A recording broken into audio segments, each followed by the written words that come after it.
যে জায়গাগুলোর যে স্ট্রেংথ গুলার জন্যই ইরান এই যুদ্ধটা করছে এবং সার্ভাইভ করছে, ওইখানেই সব থেকে বড় আঘাতটা এই চুক্তির ভিতরে আছে।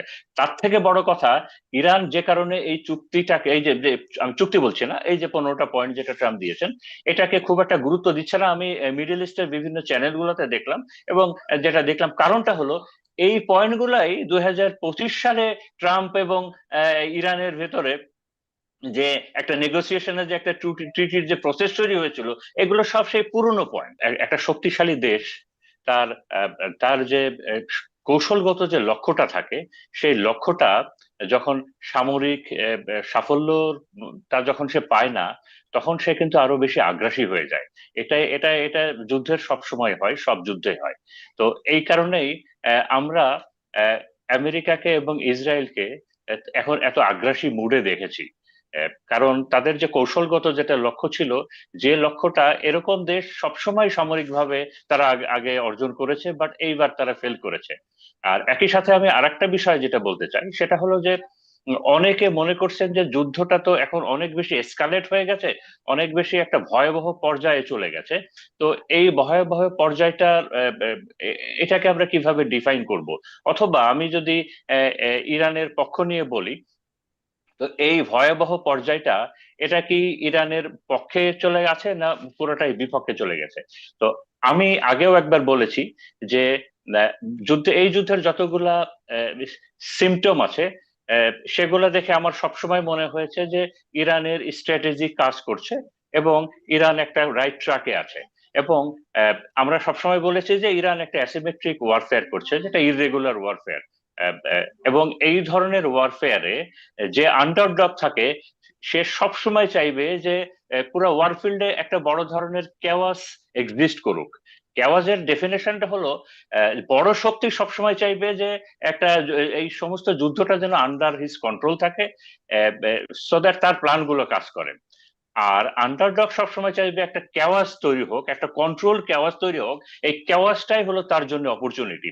এবং আহ, আমার আমার দৃষ্টিতে এই পর্যন্ত সবকিছুই আহ, মানে ইরানের পরিকল্পনা মাফিকই হচ্ছে, এবং তাদের স্ট্র্যাটেজির বাইরে কোনো কিছু যায় নাই।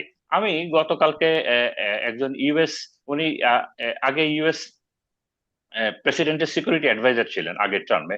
তো উনি এখন বলছেন যে এক্স্যাক্টলি এখন যে উদ্দেশ্য নিয়ে ট্রাম্প যুদ্ধ শুরু করেছিলেন, নেতানিয়াহু যুদ্ধ শুরু করেছিলেন, তারা ওই উদ্দেশ্যটা তাদের হাসিল হয় নাই। যে কারণে তারা এখন ওই উদ্দেশ্য হাসিল করতে চাচ্ছে না। তারা একটা একটা সুন্দরভাবে এটাকে এন্ডিং চাচ্ছে, এই যুদ্ধটাকে বন্ধ করতে চাচ্ছে। তো এই বন্ধ করতে যে কিছু ফ্যাক্টর দাঁড়িয়ে গেছে, বন্ধ করতে যে কিছু ফ্যাক্টর দাঁড়িয়ে গেছে মানে কি, এ, আমাদেরকে একটা জিনিস বুঝতে হবে যে এই যুদ্ধটা কিন্তু দুইটা দেশের ভিতরে যুদ্ধ না। প্রথমত আমি আগেই বলেছি যে এই যুদ্ধটা আমেরিকার জন্য, এই যুদ্ধটা হলো ইকোনমিক। তার যে ইকোনমিক যে ডমিনেন্স, ওইটা সিকিউর করা, এটা হলো আমেরিকার জন্য। ইসরায়েলের জন্য এটা ধর্মযুদ্ধ। আর হুম। ইরানের জন্য এটা, this is a war for survival, এটা তার জন্য সার্ভাইভাল। তো অস্তিত্বের এখানে লড়াই। এই, হ্যাঁ, এটা তার জন্য অস্তিত্বের লড়াই। তার তার সার্বভৌমত্ব টিকে রাখার লড়াই, তার যে আহ, আপনার আইডেন্টিক্যাল, তার যে আইডেন্টিটি, সেইটা যেন টিকে থাকে। এটা এটা তার জন্য লড়াই। তো এ কারণেই আমি যদি এই যুদ্ধের দিকে তাকাই, তাহলে হুম। আমরা কি দেখব? যে ইরানের এই যুদ্ধের সাফল্যের পিছনে সব থেকে বড় তিনটা ফ্যাক্টর কি কাজ করেছে। সব থেকে বড় তিনটা ফ্যাক্টর কাজ করেছে। একটা হলো ইরান যে কোনো মূল্যে তার এই হরমুজ প্রণালীটাকে সে সিকিউর করতে পেরেছে। এবং আহ, হুম। এবং ইরান ভালো করেই জানে যে এই হরমুজটাই হলো তার আলটিমেট ট্রাম্প কার্ড। তো এইটা একটা বিষয়। দ্বিতীয় বিষয়, ইরানের কিন্তু নেভি না, অনেক ইরান দুর্বল, পেরেছে এবং বলতে নেভির দাবি করছেন, পেরেছে বলতে কিভাবে পারলো? কারণ এখনো পর্যন্ত তো যুক্তরাষ্ট্রের যে 15টি শর্ত যেটি দেওয়া হয়েছে, এগুলির ব্যাপারে তো এখনো চূড়ান্ত আলোচনা হয়নি, বরং পাল্টা 5টি শর্ত দিয়েছে, সেগুলিও এখনো চূড়ান্ত ভাবে হয়নি। এখনো আমি যদি বলি যুক্তরাষ্ট্রের যে 15 শর্ত দেওয়া আছে, এগুলো যদি ইরান না মানে, তাহলে পরিস্থিতি কোন দিকে যাবে? আমি ওইখানেই আসছি। আমি সাগর ভাই, জাস্ট আমি 2 মিনিট সময় নিচ্ছি। তো এখানে যেটা বলছিলাম যে আহ, ইরান সে যে এই জায়গাটা আছে কেন, তার এই যে একটা ট্রাম্প একটা শর্ত দিয়েছেন, কিংবা এই যে একটা ডিসকাশনের একটা একটা বার্গেনিং এর যে একটা প্ল্যাটফর্ম তৈরি হয়েছে কেন, কারণ এই যে ইরানের যে কথাটা বললাম যে যে হরমুজটাকে সে স্টিল ডোমিনেট করতে পেরেছে। দ্বিতীয়ত হলো তার ইরানের নেভি দুর্বল, ইরানের এয়ারফোর্স দুর্বল। সে এই ব্যাটেলটা মেইনলি সে আকাশ যুদ্ধ, যেটা মিসাইল ব্যাটেল দিয়ে সে করেছে।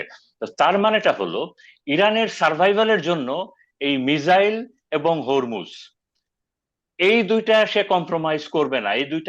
এই দুইটা ইস্যুটা কম্প্রোমাইজ করা মানে ইরান কিন্তু তার যুদ্ধের সব থেকে বড় হাতিয়ার দুইটা ইউএসএ ইসরায়েলের হাতে তুলে দিল। তো আমি এখন আমেরিকার যে 15টা পয়েন্ট দিয়েছে, এই 15টার ভিতরে সিগনিফিকেন্ট যে 5টা পয়েন্ট আছে সেটা নিয়ে একটু বলি। যে তার একটা পয়েন্ট আছে যে ইরানকে তার পারমাণবিক কেন্দ্রগুলোকে ধ্বংস করতে হবে। তার যে ইস্পাহান, তার নাতানজ, এই যে পারমাণবিক যে কেন্দ্রগুলো আছে যেখানে তার নিউক্লিয়ার প্রজেক্ট যেটা, এগুলোকে ধ্বংস করতে হবে। একই সাথে তার ইউরেনিয়াম যে এনরিচমেন্ট যে প্রজেক্ট আছে সেটাকেও স্টপ করতে হবে। দ্বিতীয়ত যেটা আছে যে আপনার ইসের তার ব্যালিস্টিক মিসাইল যে প্রজেক্টটা আছে, এই প্রজেক্টটা তাকে হেল্ড আপ করতে হবে, মানে এই প্রজেক্টে সে আর আগাবে না। তারপরে আছে যে সে তার যে প্রক্সি যুদ্ধটা চালিয়ে যাচ্ছে হামাস, হিজবুল্লাহ এবং হুতিদের মাধ্যমে এন্টার মিডল ইস্টে, যে তার প্রক্সি যুদ্ধ, এই প্রক্সি যুদ্ধটা তাকে থামাতে হবে।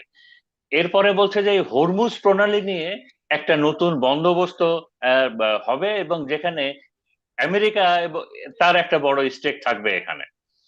আর লাস্টে যেটা বলছে যে আহ, আমেরিকা সে যে শান্তিপূর্ণ, ইরানের শান্তিপূর্ণ যে পারমাণবিক যে প্রোগ্রাম, আমেরিকা সেটাতে তাকে হেল্প করবে। তো এই যে দেখেন, তার মানে ইরানের সব থেকে স্ট্রেংথের যে জায়গাগুলা, যে স্ট্রেংথ গুলার জন্যই ইরান এই যুদ্ধটা করছে এবং সার্ভাইভ করছে, ওইখানেই সব থেকে বড় আঘাতটা এই চুক্তির ভিতরে আছে। তার থেকে বড় কথা, ইরান যে কারণে এই চুক্তিটাকে, এই যে আমি চুক্তি বলছি না, এই যে 15টা পয়েন্ট যেটা ট্রাম্প দিয়েছেন, এটাকে খুব একটা গুরুত্ব দিচ্ছে না। আমি মিডল ইস্টের বিভিন্ন চ্যানেলগুলোতে দেখলাম, এবং যেটা দেখলাম কারণটা হলো এই পয়েন্ট গুলাই 2025 সালে ট্রাম্প এবং ইরানের ভেতরে যে একটা নেগোসিয়েশনের যে একটা ট্রিটির যে প্রসেস তৈরি হয়েছিল, এগুলো সব সেই পুরনো পয়েন্ট। এই পয়েন্টগুলো নিয়েই ইরানের এন্টায়ার প্রজেক্টটাকেই ট্রাম্প তার পকেটে ভরতে চেয়েছিল আর কি। এটা এই নাথিং ইজ নিউ, এগুলো সব পুরনো ইস্যু এগুলা। আর একই সাথে পাশাপাশি ইরান যে শর্তগুলো দিয়েছে সেটা হলো যে আপনার প্রথমত সে তার উপরে যে আপনার যে স্যাংশন যেগুলো আছে এগুলা তুলে নিতে হবে। তা ইউএসএ কে এবং ইসরায়েলকে তার ক্ষতিপূরণ দিতে হবে। এন্টায়ার মিডল ইস্ট থেকে ইউএসএ এর কোনো বেস থাকা যাবে না। তারপরে আপনার তার যে ইরানের যে ব্যালিস্টিক যে প্রোগ্রাম গুলো আছে, এগুলা এগুলো থেকে তারা সরবে না। একই জি। সাথে আপনার এই যে গাজা কিংবা হামাস, প্যালেস্টাইনে তাদের যে এই যে গাজাতে কিংবা প্যালেস্টাইনে যে হুতি কিংবা আপনার এসে হামাস এবং আরেকটা হলো হিজবুল্লাহ, মানে এগুলো হিজবুল। থেকে ইরান সরবে না। হ্যাঁ, এগুলো থেকে ইরান সরবে না। তার মানে হলো আমি এই মুহূর্তে এই চুক্তি, এই যে প্রস্তাব দিয়েছে, এটা তেমন কোনো প্রোগ্রেস দেখতে পাচ্ছি না হলো কারণ মেন পয়েন্ট গুলা একজন আরেকজনকে ছাড় দিবে না। কেন দিবে না, এই বিষয়ে আমি যদি সময় পাই আমি একটু হাইলাইট করতে চাচ্ছি। যেটা হলো যে প্রথমত দেখেন, আহ, বলেন জি। 2-3 মিনিটে সর্বোচ্চ। হ্যাঁ সাগর ভাই, আমি বুঝতে পারি নাই, বলেন। 2-3 মিনিটে যদি সে সর্বোচ্চ বলেন এই পর্যায়ে শেষ করবে আর কি। জি। আচ্ছা, আচ্ছা। তো প্রথমত হলো যে আহ, এই প্রজেক্টটা মানে আগেই যেটা বলেছিলাম যে ইরান এবং আমেরিকার ভিতরে এটা কিন্তু দুটা পাশাপাশি কিংবা দূরের দুইটা স্টেটের যুদ্ধ না, যে দুইটা দেশের যুদ্ধ না, যে হুম। যুদ্ধ যে কোনো পর্যায়ে থেমে যেতে পারে। কারণ এই যুদ্ধটা ডিফাইন করবে পরবর্তী একটা রিজিম মানে একটা পুরনো একটা বন্দোবস্তের চেঞ্জের একটা এই যুদ্ধটার শেষ মানে আইদার পুরনো বন্দোবস্তটা থাকবে, যেটা আমেরিকান হেজিমনি যেটা ছিল মিডল ইস্টে, অথবা এই হেজিমনিটা থাকবে না, নতুন একটা ওয়ার্ল্ড অর্ডার আসবে, নতুন একটা ইকোনমিক অর্ডার আসবে। তো যে কারণেই ইউএসএ এর জন্য এই এই যুদ্ধটার আপনার অনেক বেশি অনেক বেশি ইম্পর্টেন্ট। কারণ ইউএসএ একটা ট্র্যাপের ভিতরে আটকা পড়ে গেছে, একটা ট্র্যাপের ভিতরে আটকা পড়ে গেছে। কারণ সে আহ, এ- এই যুদ্ধটা যদি সে না থামায়, অথবা তার জন্য একটা ভয়াবহ চেইন রিয়াকশন ওয়েট করছে সামনে। তো চেইন রিয়াকশন গুলো কি? প্রথমত, এই যুদ্ধে যদি ইরান জিতে যায়, অথবা ইরান জিতে যায়, তার মানে ইরান আরো বেশি শক্তিশালী হবে। তার মানেটা হলো, এই যে জিসিসি যে কান্ট্রি গুলো আছে এই চেন রিয়াকশনের ভিতরে আসবে। জিসিসি যে কান্ট্রি গুলো আছে, 6টা আরব দেশ আছে, এই 6টা আরব দেশে ইউএস এর ইনফ্লুয়েন্সটা থাকবে না, এখানে তারাই ইরানের ক্লায়েন্ট হয়ে যাবে আস্তে আস্তে। তৃতীয়ত হলো যে ওই হরমুজ, এটা ইরানের ডোমিনেশনেই থাকবে। এরপরে হলো যে পেট্রো ডলারের যে ফ্লোটা আছে, আমরা জানি এই পেট্রো ডলারের ফ্লোটা নষ্ট হয়ে যাবে আমেরিকায়। এবং আমেরিকাতে আমরা জানি তার আমেরিকার টোটাল ডেপ্ট আছে হলো কিন্তু প্রায় 39 ট্রিলিয়ন ডলার, অর্থাৎ আমেরিকার টোটাল ইকোনমির ক্যাপাবিলিটি ডবল হলো তার ঋণ। তো এই পেট্রো ডলারের এই সিস্টেমটা যদি ডিসরাপ্ট হয়ে যায়, তো আমেরিকার ইকোনমিতে একটা ক্যাটাস্ট্রফি চলে আসবে। একই সাথে আমেরিকার যেটা মিলিটারি থিঙ্কাররা বলছেন, যে এই মুহূর্তে আমেরিকা হলো প্রায় 80টা দেশে আমেরিকার সামরিক স্থাপনা আছে, মানে আমেরিকা ইজ ওভার স্ট্রেসড। এবং এই মিডিল ইস্টে যদি এই তাকে এখান থেকে যদি তাকে মোটামুটি তাকে সরে যেতে হয়, তার মানে that is a sign of defeat আমেরিকার জন্য। তার মানে দ্যাট গিভস এ সিগন্যাল যে সারা ওয়ার্ল্ডের কাছেই, যে America is no more that capable যে তোমাকে প্রোটেকশন দিবে, বিভিন্ন জায়গায় যেভাবে প্রোটেকশন দিবে। তো এবং এইটার ফলশ্রুতিতে যেটা হবে, যে অনেক দেশের রিমিলিটারাইজেশন শুরু হবে। যেমন জাপান, কোরিয়া, তারা কিন্তু, জাপান কিন্তু সেকেন্ড ওয়ার্ল্ড ওয়ারের পরে তাদের মিলিটারি এটাকে অনেক বেশি রিচ করে নাই। কারণ তারা এই সামরিক নিরাপত্তার জন্য জাপান, কোরিয়া আমেরিকার উপরে নির্ভরশীল ছিল। এখন তারা করবে যে না, আমেরিকা তো আর ইজ নট দ্যাট ক্যাপাবল, তো আমাদেরকেই সামরিকভাবে আরো বেশি সক্ষম হতে হবে। যে কারণে আমাদের সামরিক বাজেট বাড়াতে হবে, আমাদেরই ইকুইপমেন্ট তৈরি করতে হবে, আমরা আমেরিকার উপরে আর সামরিক ক্ষেত্রে আর বেশি ডিপেন্ড করব না। এর পরে বিষয়টা আসবে হলো ইউরোপ।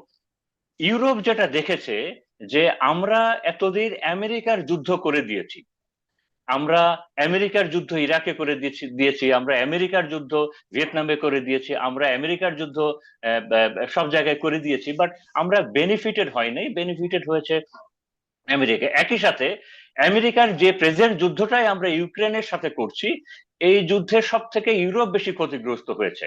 আমরা ইকোনমিক্যালি ক্ষতিগ্রস্ত হয়েছি, পাওয়ারের ক্ষেত্রে হয়েছি, প্রচুর রিফিউজি এসেছে আমাদের এখানে, এবং সাফারিং সব আমরা করেছি।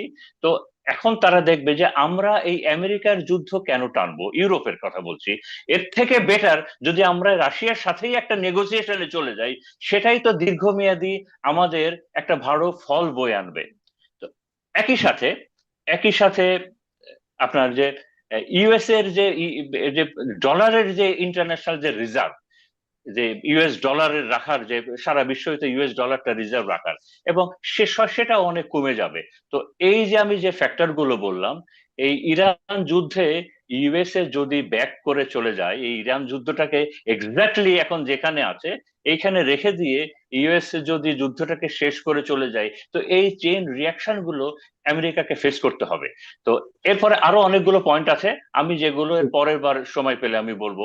যে কারণে আমেরিকা ইচ্ছা করলেই এই যুদ্ধটাকে এইভাবে শেষ করতে পারছে না, সে জি, আটকা পড়ে গেছে, সে আরো একটা অনেক খুব কিছু খুব সামনে, সিরিয়াসলি আরো আরো পড়ে গেছে। আরো আরো অনেক পোলারাইজেশন হবে বলে আপনি মনে করেন? যে আমরা সেই বিষয়ে দ্বিতীয় পর্বে আরো বিস্তারিত কথা বলবো।